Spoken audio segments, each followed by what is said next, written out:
A paz do Senhor. Gostaria de partilhar convosco hoje a palavra de Deus e pedir-vos que pudessem abrir as vossas Bíblias comigo em Lucas, no capítulo 12, a partir do versículo 22 até ao 34, diz-nos assim a palavra de Deus. A seguir, dirigiu-se Jesus a seus discípulos, dizendo: Por isso eu vos advirto, não andeis ansiosos pela vossa vida, quanto ao que haveis de comer, nem pelo vosso corpo, quanto ao que haveis de vestir. Porque a vida é mais do que o alimento e o corpo mais do que as vestes.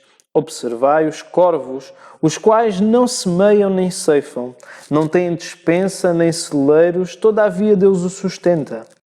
Quanto mais valeis do que as aves, qual de vós, por ansioso que esteja, pode acrescentar um côvado ao curso da sua vida?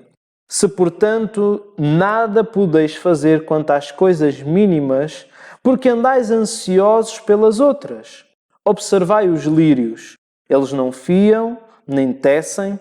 Eu, contudo, vos afirmo que nem Salomão, em toda a sua glória, se vestiu como qualquer deles. Ora, se Deus veste assim a erva, que hoje está no campo e amanhã é lançada no forno, quanto mais tratando-se de vós, homens de pequena fé. Não andeis, pois, a indagar o que haveis de comer ou beber, e não vos entregueis às inquietações, porque os gentios de todo o mundo é que procuram estas coisas, mas vosso Pai sabe que necessitais delas. Buscai antes de tudo o seu reino, e estas coisas vos serão acrescentadas. Não temais, ó pequeno rebanho, porque o vosso Pai se agradou em dar-vos o seu reino. Vendei os vossos bens e dai esmola, fazei para vós outros bolsas que não desgastem, tesouro inextinguível nos céus, onde não chega o ladrão nem a traça consome. Porque onde está o vosso tesouro, aí estará também o vosso coração. Gostava de partilhar contigo neste dia um tema interessante, a ansiedade. Será que tu és uma pessoa ansiosa? Será que a ansiedade tem tomado conta da tua vida nestes últimos dias? Ou és do tipo de pessoa que passa o tempo a roer as unhas, a antecipar os problemas? Será que tu és daquele tipo de pessoas que os problemas ainda estão muito longe e tu pensas que eles estão a bater à tua porta? Sofres antes mesmo dos problemas e até crias problemas por causa disso? Será que sofres só de pensar no que é que vais comer, no que é que vais vestir, onde é que tu vais morar, onde vais trabalhar, onde é que se calhar o teu filho vai estudar, como é que vai ser a tua reforma, se vais ficar doente ou se alguém até na tua família vai falecer? A ansiedade é um dos maiores problemas deste século. Ela atinge tanto homens como mulheres, jovens, velhos, doutores, analfabetos, religiosos, ateus. As pessoas andam com os nervos à flor da pele nos dias que correm. São como que um vulcão prestes a entrar em erupção. São como que um barril de pólvora prestes a explodir. E há várias causas para a ansiedade. Uma delas é a ameaça. Há muita gente ansiosa pela ameaça de uma doença, ficam ansiosas só de pensar que podem ficar doentes. Outros têm medo de morrer, ficam perturbados só de pensar na morte. Eu tinha um amigo que muitas vezes ele chorava e eu perguntava-lhe: mas porquê é que tu estás a chorar? Ele dizia: eu tenho medo de perder a minha mãe. E eu perguntei-lhe: mas ela está doente? E ele disse-me: não, mas eu choro só de pensar que um dia ela vai morrer. Outros até se sentem ameaçados pelo medo da solidão, outros sentem-se inseguros pelo risco de perder o próprio emprego. O medo também é uma das causas da ansiedade. E ele é mais do que um sentimento. A Bíblia fala de um espírito de medo. Medo de não casar, medo de casar e de se divorciar, medo da vida, medo da morte, medo da solidão e até medo das multidões. Medo do hoje e medo do amanhã, medo daquilo que é conhecido e medo do desconhecido. E há vários efeitos da ansiedade na vida do homem. Um dos efeitos são as reações físicas que a ansiedade tem na nossa vida. Sabem, mais de 50% das doenças são psicossomáticas. As pessoas estão em busca de uma paz química. Vivemos hoje o império dos calmantes, dos ansiolíticos, e as pessoas até dormem um sono artificial. A Bíblia diz que o ânimo sereno é a vida do corpo. A ansiedade também causa reações espirituais na nossa vida. A ansiedade afasta-nos de Deus. E muitas vezes, quando nós ficamos ansiosos, aí termina a nossa fé. A ansiedade gera em nós a incredulidade, a falta de confiança em Deus. E eu gostava de falar acerca do que não é a ansiedade. A ansiedade não é desprezar as necessidades do corpo. Jesus ensinou-nos a orar. O pão nosso de cada dia dá-nos hoje. Mas o mundo está a adotar um conceito que reduz muito isso, degradando o homem ao nível dos animais. Parece que o bem-estar físico é o único objetivo da nossa vida. A ansiedade não é proibir a precaução e a cautela quanto ao futuro. A Bíblia aprova o trabalho previdente da formiga. Também os passarinhos fazem provisão para o futuro, construindo os seus ninhos, alimentando os seus filhotes. Muitos migram até para climas mais quentes antes do inverno. O que Jesus proíbe não é a precaução, mas a precaução ansiosa. O apóstolo Paulo até nos aconselha: não andeis ansiosos de coisa alguma. O apóstolo Pedro exorta, lançando sobre ele toda a vossa ansiedade, porque ele tem cuidado de vós. A ansiedade também não é estar isento de ganhar a própria vida. Não podemos esperar o sustento de Deus sentados, de braços cruzados, dizendo de forma preguiçosa: Deus proverá. Nós temos que trabalhar. Cristo usou o exemplo das aves e das plantas. Ambos trabalham. Os pássaros buscam o alimento que Deus providencia na natureza e as plantas extraem do solo e do sol o seu sustento. A ansiedade também não é estar isento de dificuldades. Estar livre de ansiedade e estar livre de dificuldades não é a mesma coisa. Embora Deus vista a erva do campo, não impede que ela seja cortada e queimada. Embora Deus nos alimente, Ele não nos isenta de aflições e apertos, inclusive financeiros. Então, o que é a ansiedade? Sabem, a ansiedade é, antes de mais, algo destrutivo na nossa vida. A palavra ansiedade, no versículo 22, significa rasgar. A palavra inquietação, no versículo 29, significa constante tensão. E estas duas palavras eram usadas para descrever um navio que era açoitado pelo vento forte e pelas ondas de uma tempestade. A palavra ansiedade vem de uma velha palavra anglo-saxónica que significa estrangular. Ela puxa-nos na direção oposta. Ela gera em nós uma esquizofrenia existencial. Certo homem disse que a ansiedade não esvazia o amanhã do seu sofrimento. Ela esvazia o hoje do seu poder. A ansiedade é ser crucificado entre dois ladrões. Primeiro, o ladrão dos remorsos em relação ao passado. Segundo, o ladrão da preocupação em relação ao futuro. O apóstolo Paulo venceu estes dois ladrões da alegria. Ele disse: esquecendo-me das coisas que para trás ficaram, não andeis ansiosos de coisa alguma. A ansiedade, ela é enganadora. Ela tem o poder de criar um problema que não existe. Muitas vezes nós sofremos não por um problema real, mas por um problema até fictício, gerado pela nossa própria mente perturbada. Os discípulos olharam para Jesus a andar sobre as águas, a caminhar para socorrê-los e, cheios de medo, pensaram que ele era um fantasma. A ansiedade tem o poder de aumentar os problemas e diminuir a nossa capacidade de resolvê-los. Uma pessoa ansiosa olha para uma casa de palha e pensa que está diante dele uma montanha que é intransponível. As pessoas ansiosas são como os espias de Israel, só veem gigantes de dificuldades à sua frente e veem-se a si mesmo como gafanhotos. Davi e os soldados de Saul, todos veem o gigante. Davi vê a vitória. A ansiedade tem o poder de tirar os nossos olhos de Deus e pô-los nas circunstâncias. A ansiedade é um ato de incredulidade, é um ato de falta de confiança em Deus.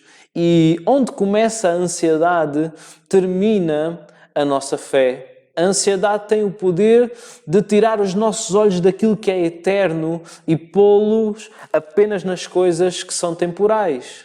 Uma pessoa ansiosa restringe a sua vida apenas ao corpo e às necessidades físicas. Jesus disse que aqueles que fazem provisão apenas para o corpo e não para a alma são loucos. O homem mais pobre é aquele que só tem dinheiro. Sabem, a ansiedade também ela é, de certa forma, inútil, não é? No versículo 25 nós lemos côvado, e côvado aqui não se refere à estatura, que era cerca de 45 centímetros, mas a prolongar a vida, a dilatar a vida. A preocupação, segundo Jesus, ao invés de prolongarmos a vida, pode muito bem encurtá-la.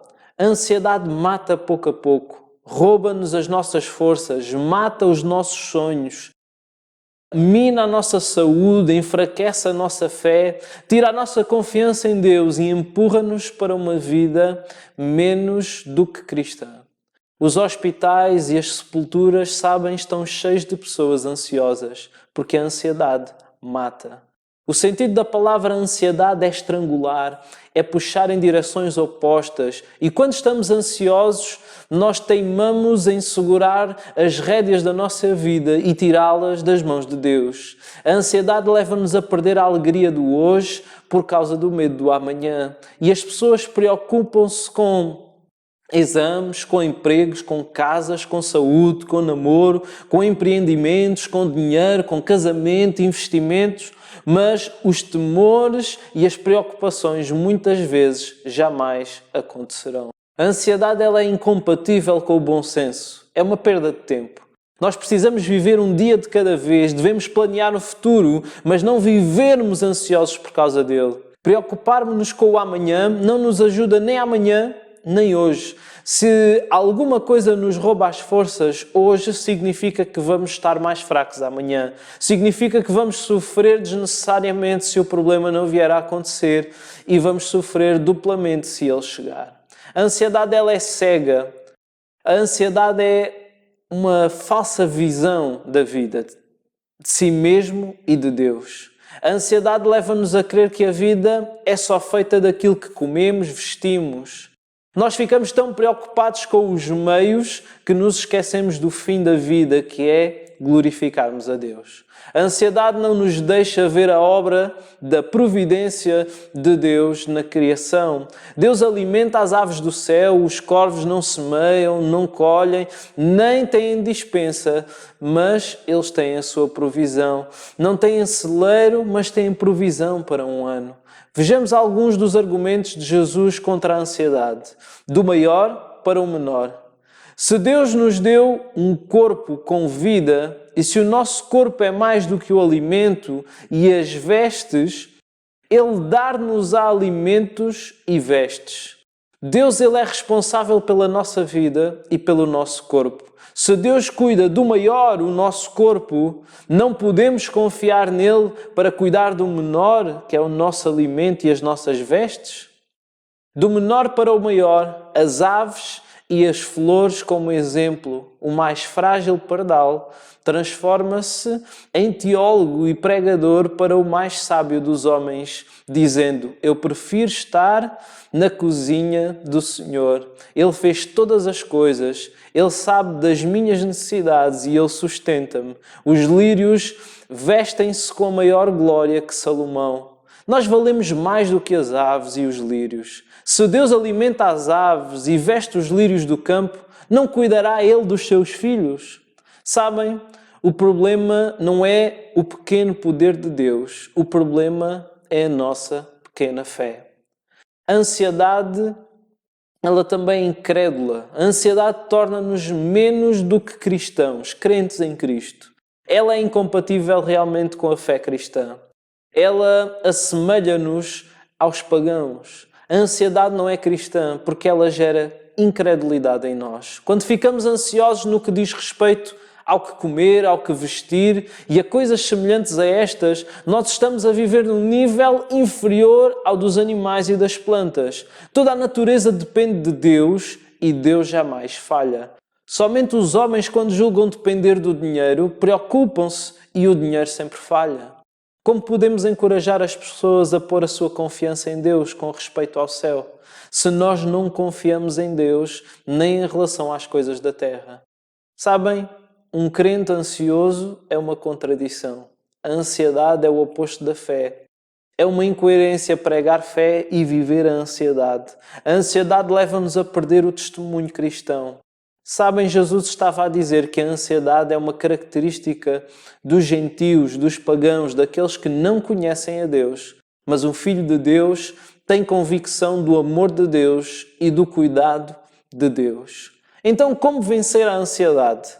Deus conhece todas as nossas necessidades. Nós vencemos a ansiedade quando confiamos nele. A fé é o antídoto para a ansiedade. Deus conhece-nos, Ele ama-nos, Ele é o nosso Pai. Ele sabe do que é que nós temos necessidade. Se pedirmos um pão, Ele não nos dará uma pedra. Se pedirmos um peixe, Ele não nos dará uma cobra. Nele vivemos e nele existimos. Ele é o Deus que nos criou, Ele é o Deus que nos mantém vivos e Ele protege-nos, Ele livra-nos, Ele guarda-nos, Ele também nos sustenta. E o apóstolo Paulo ensinou-nos a vencer a ansiedade orando a Deus. A ansiedade é um pensamento errado e um sentimento errado. Quando olhamos para a vida na perspectiva de Deus, a nossa mente ela é guardada pela paz de Deus. Quando alimentamos os nossos sentimentos com a verdade de que Deus conhece as nossas necessidades e Ele as supre, então a paz de Deus guarda o nosso coração. Sabem, a paz é um sentinela que guarda a cidade da nossa alma. Deus agradou-se em dar-nos o seu reino, diz o versículo 32. Nós devemos saber que Deus deu-nos coisas mais importantes do que os bens materiais. Deus deu-nos tudo. Ele deu-nos o seu Filho, Ele deu-nos a salvação, deu-nos o seu reino. Nós somos ovelhas do seu rebanho, filhos da sua família, servos do seu reino.